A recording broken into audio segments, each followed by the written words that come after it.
Good morning प्यारे बच्चों। जैसे कि आपको पता है कि हमारा चैप्टर की जो थ्योरी है कंप्लीट हो चुकी है और इसमें हमारे न्यूमेरिकल भी हो गए हैं कुछ। ठीक है, तो आज हम क्या है जो हमारे बहुविकल्पीय प्रश्न हैं इनके बारे में डिस्कस करेंगे। तो जैसे कि आपको दिख रहा है क्वेश्चन नंबर फर्स्ट है कि एक स्थान से दूसरे स्थान पर तरंग द्वारा इनमें से क्या स्थानांतरित किया जाता है। देखो जो तरंगें होती है, ठीक है, सबसे पहले आपको बता दूं कि जो तरंगें होती है, तरंगे अपने साथ एक तो ऊर्जा और एक संवेग, मैंने स्टार्टिंग में ही जब क्लास करवाई थी उसमें लिखवाया था कि जो ये है हमारी तरंगे अपने साथ ऊर्जा और संवेग का संचरण करती है। लेकिन इसमें केवल ऊर्जा का ही टॉपिक दिया है, यानी पॉइंट दिया है, तो इसलिए क्या होगा हमारा सही ऊर्जा। ठीक है, तो एक बार आप अपने उसमें जाकर देखना, थ्योरी में ऊर्जा मैंने लिखवाया है। तो अब है ध्वनि तरंगे होती है। देखो मैंने ये भी लिखवा रखा कि जो ध्वनि तरंगों की प्रकृति लिखवाई थी जी, कि जो ध्वनि तरंगे है, ध्वनि तरंगे कौन सी तरंगे होती है हमारी, अनुदैर्घ्य तरंगे। तो आई होप सभी की समझ में आ गया होगा। तो प्यारे बच्चों इसके बाद में देखो क्वेश्चन नंबर थर्ड क्या है कि अनुदैर्घ्य तरंगों में दो क्रमिक संपीड़नों के बीच की दूरी होती है। देखो आपको बता दें, एक तो संपीड़न, ठीक है, एक तो संपीड़न और एक विरलन, फिर संपीड़न विरलन, इस प्रकार चलते हैं। ठीक है, पहली बात तो यह कि जो संपीड़न और एक विरलन के बीच की दूरी तो होती है λ/4, 1/4। ठीक है, और एक संपीड़न और दूसरे संपीड़न के बीच की दूरी होती है λ/2।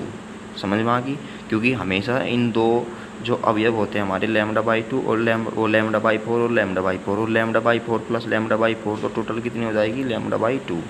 ठीक है, ये समझ में आ गई होगी सभी के।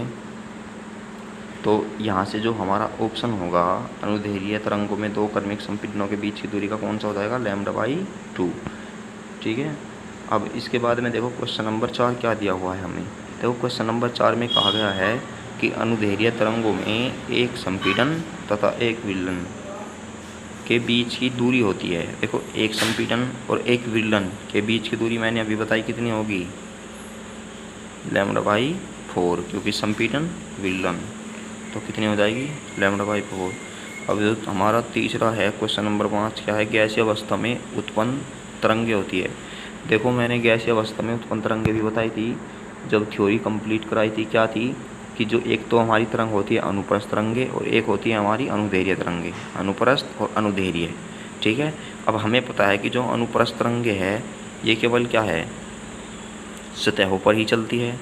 ठीक है, किस पे चलती है, केवल सतहों पर। तो इसका मतलब है ठोसों में या जल में, जल की सतह पर चलेगी। तो जो हमारी गैसीय अवस्था में होती है यानी इसमें केवल दो ही माध्यम होते हैं।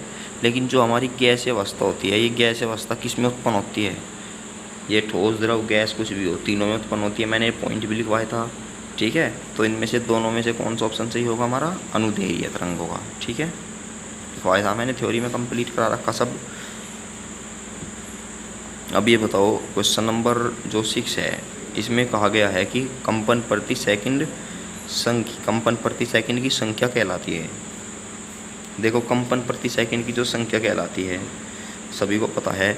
अब ये बताओ, ये पूछ रहा है कि कंपन प्रति सेकंड किसका मात्रक होता है। अब ये बताओ तरंग दैर्घ्य है, तरंग दैर्घ्य का मात्रक क्या होता है,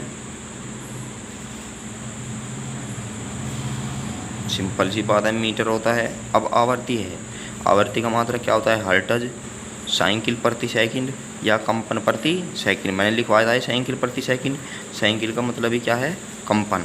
ठीक है, तो इसीलिए हमारा क्या होगा, आवर्ती। देखो ये प्रति सेकंड, जो कंपन प्रति सेकंड या साइकिल प्रति सेकंड या हर्ट्ज, ये सभी मात्रक आवर्ती के होती है। तो आई होप समझ में आ गई होगी बातें। ठीक है, अब जो है क्वेश्चन नंबर 7 क्या है, ध्वनि की चाल अधिकतम होती है। देखो मैंने ये लिखवाया था कि जो ध्वनि होती है, ध्वनि हमें पता है कि जो हवा होती है, हवा, उसमें क्या है, सिंपल सी बात है, कम सी होती है। और यदि हम ताप बढ़ा दें तो ध्वनि की चाल क्या है, बढ़ जाती है, यानी ताप बढ़ने के साथ। तो सबसे जो ज़्यादा होती है, देखो ये होती है इस्पात में, यानी धातुओं में होती है सबसे ज़्यादा। और धातु इसमें हमारा कौन सा है, लोहा। ठीक है, ये भी नोट पॉइंट कर लेना कि धातुओं में ध्वनि की चाल सबसे अधिक होती है। और धातु में क्या चाहिए, लोहा। ठीक है, इसके बाद है कि जब हारमोनियम द्वारा उत्पन्न प्रतिध्वनि कम की जाती है तो नोट की तरंग दैर्घ्य है। ठीक है, किसकी, नोट की तरंग दैर्घ्य तो क्या है, बढ़ती है। क्योंकि जब प्रतिध्वनि कम की जाती है तो जो नोट की तरंग दैर्घ्य है क्या है, जो आवाज़ है वो देर तक बजती रहती है। ठीक है, किसी ने हारमोनियम देखी होगी तो उसे पता होगा। ठीक है, तो यहाँ से क्या होगा, बढ़ेगी। और हवा में तो ध्वनि की चाल है, अभी बताया मैंने कि तापमान में वृद्धि के साथ क्या है, बढ़ती है, अभी बताया। ठीक है,